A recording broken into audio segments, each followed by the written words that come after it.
Hey, what's up, everybody? This is Gary Holt from Exodus and formerly from Slayer, and you're listening to The Razor's Edge.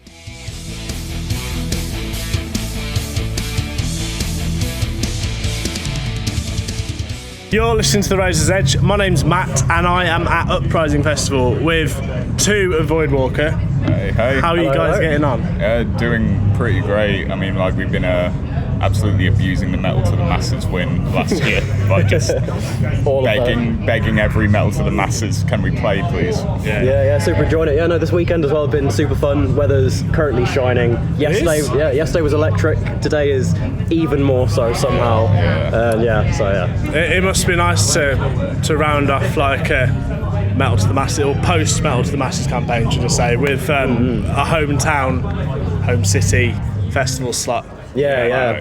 Night Before Uprising. It was like really explosive. I've never seen the Firebug like that packed out. Yeah. Usually, like, you know, there can be like the same amount of tickets, but they're never like all in at the same time.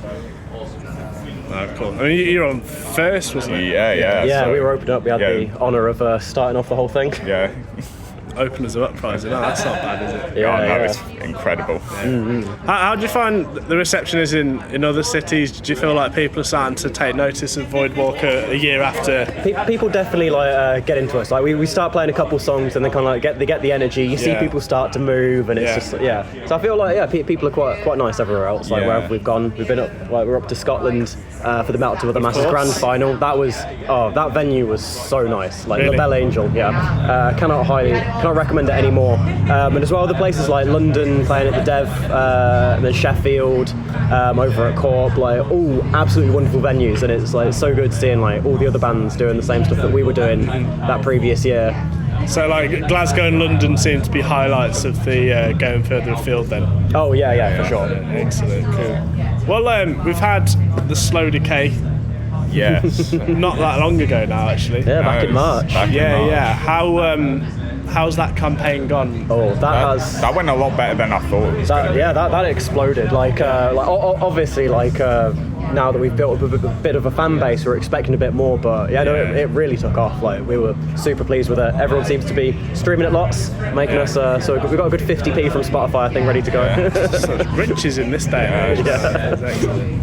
Fair play. And like we've now changed like our closing song to Scorn, which is the first track off the EP, and the heavy one. Yeah, ironically, that's maybe one of our more simple like riffs, but like it's also the one that people really get into. Yeah, everyone bounces to it. It's hard. Yeah. Fair play. Are you already thinking about the next one, or are you purely focused on getting this out in the world? Well, we're focusing more on touring, get as many dates as we can this year, and all the rest, and kind of pushing the Slow Decay. Though there is sort of like an inkling in the back of my head right now of like, I really like that song. I'd like to write something like that. I'm starting to think of it, but I'm keeping all my energy on playing live and getting gigs and all the rest at the moment. Yeah, brilliant. So I mean, you guys are quite a technical band. I mean, vocalist as well, but who's inspired you on your instruments? Recent one I've been spinning a lot is Surreption.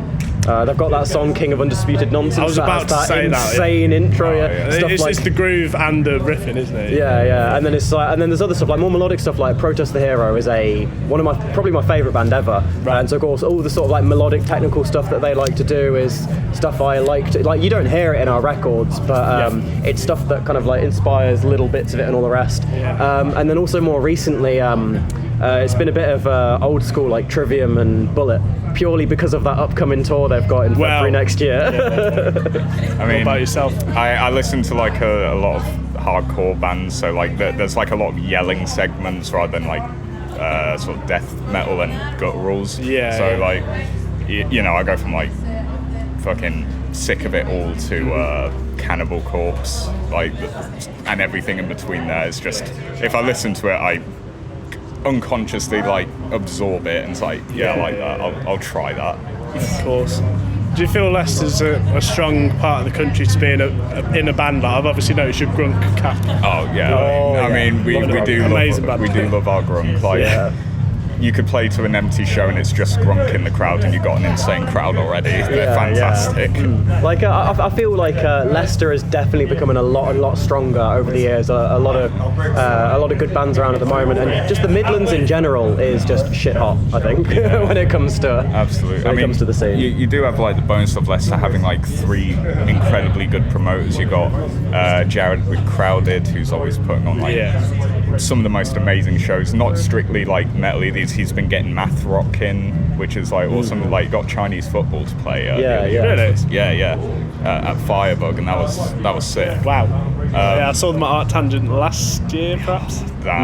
Yeah, they were brilliant. Oh, I so want to go Art Tangent this year. I mean, you got Andy with Armageddon Events, who's like mainly putting like the underground metalcore scene and deathcore scene, but like he's also been starting to recently bring in underground metalcore and deathcore from like around the UK as well, which is great. And then obviously you got Resident Event. You got this. The big one, right? Yeah, no, of course. So we're very lucky for like being in the city with so many great promoters as well.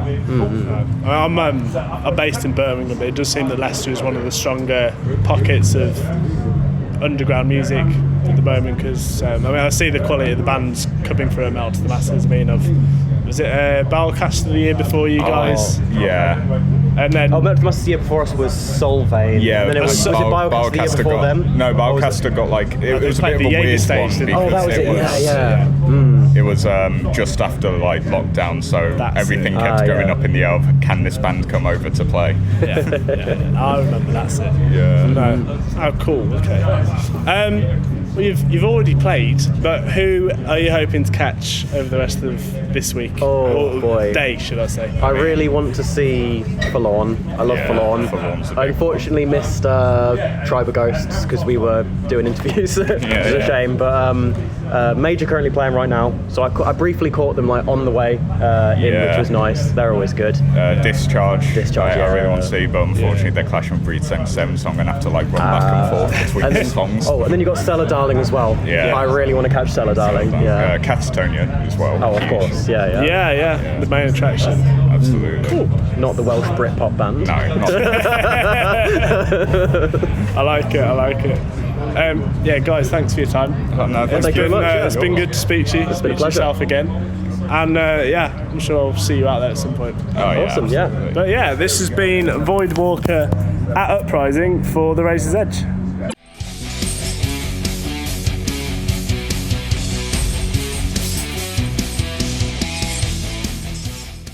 Thanks for listening.